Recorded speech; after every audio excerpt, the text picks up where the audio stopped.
कोहसार गांव की सुबह हमेशा शांत, सुकून भरी और दिल को ठंडी हवा देने वाली होती थी।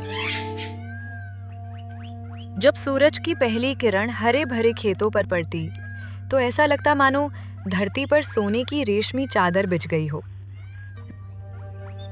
इन्हीं खेतों के बीच एक पुरानी टूटी फूटी झोपड़ी थी, जहां राजू नाम का गरीब मगर जज्बे वाला किसान रहता था। राजू के चेहरे पर गरीबी की थकान तो थी, लेकिन आंखों में उम्मीद की रोशनी अब भी जिंदा थी। उसके पास न जमीन का बड़ा टुकड़ा था, न पैसा, न किसी अमीर खानदान का सहारा। बस एक झोपड़ी, कुछ बकरियां, 2 बैल और मेहनत से भरी एक सीधी सादी जिंदगी।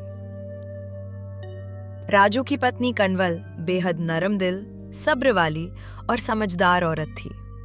वो खुद भी गरीबी देख चुकी थी, इसलिए पति के साथ हर मोड़ पर कदम से कदम मिलाकर चलती थी। उसके होठों पर हमेशा एक ही जुमला रहता, राजू, रोजी तो अल्लाह देता है, हमारा काम बस कोशिश करना है। वो घर को संभालती, बच्चों को प्यार से पढ़ाती। उनके 2 बच्चे थे, अनुज और मीहा, जो अपनी छोटी दुनिया में खुशियां ढूंढ लेते थे।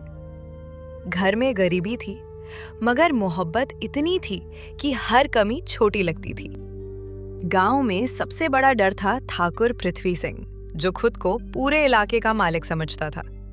वो किसानों से बेगार करवाता, उनकी मेहनत पर अपना नाम चढ़ाता और बदले में मामूली पैसे देता।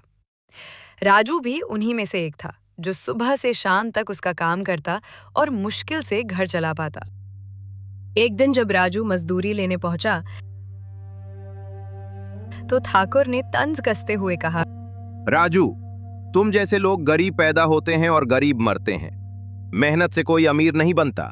राजू ने सिर झुकाकर जवाब दिया, ठाकुर साहब, मेहनत इंसान को बदलती है, किस्मत ऊपर वाला बदलता है। घर लौटकर राजू अपने बच्चों की मुस्कान देखने की कोशिश करता। अनुज पुरानी कॉपियों में पेंसिल से कुछ लिख रहा था। जब राजू ने पूछा, बेटा क्या लिख रहे हो? तो अनुज ने मुस्कुराकर कहा, पापा, मैं बड़ा अफसर बनूंगा। उस साल अचानक गांव में भारी बारिशें शुरू हो गईं, जिससे राजू की कमजोर फसल पानी में डूबने लगी। वो पूरी रात भीगते हुए खेत बचाने की कोशिश करता रहा। अगले दिन ठाकुर पृथ्वी सिंह ने राजू को बुलाकर कहा, फसल डूब गई तो मेरी क्या गलती? 3 दिन में मेरा कर्ज चुका दो, वरना खेत में बैल बांध दूंगा।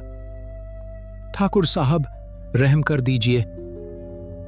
इसी परेशानी में राजू की मुलाकात मास्टर धनराज से हुई, एक नेक दिल और समझदार व्यक्ति। उन्होंने राजू की हालत देखकर कहा, तुम्हारी मेहनत बेकार नहीं जाएगी, मैं तुम्हें एक रास्ता बताता हूँ। उन्होंने सलाह दी कि थोड़ा कर्ज लेकर दूध, दही और सब्जी का छोटा ठेला लगा लो। कनवल ने अपने झुमके बेच दिए, जो उसकी आखिरी कीमती चीज थी। उसने कहा, गहना किस काम का? अगर इससे बच्चों का भविष्य संवर जाए तो मैं खुशी से दे दूंगी। ठेला लगाने के शुरुआती दिन राजू के लिए बहुत कठिन थे।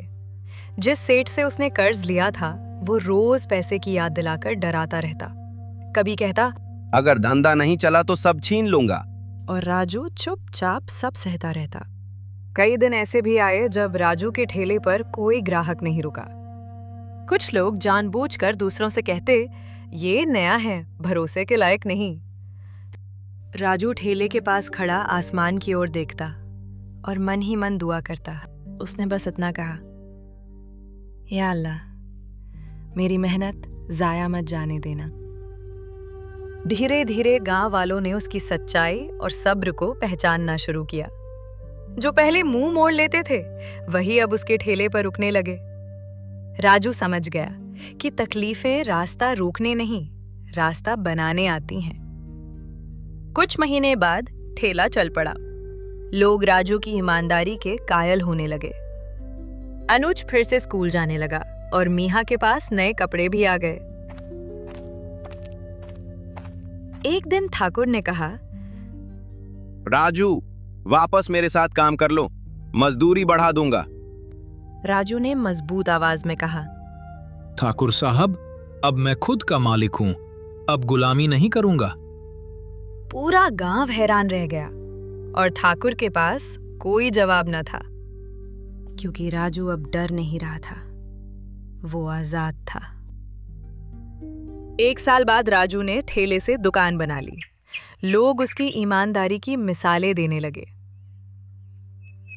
अनुज स्कूल में अव्वल आया और मीहा ने कुरान खत्म किया। कन्वल ने मुस्कुराकर कहा, ये सब तुम्हारे सब्र और मेहनत की कमाई है। ये कहानी सिखाती है, गरीब होना गुनाह नहीं, हार मान लेना गुनाह है। मेहनत, सच्चाई और सब्र इंसान को वहां पहुंचा देते हैं जहां दौलत भी नहीं पहुंचा सकती। जो हार नहीं मानता वही जीत कर दिखाता है।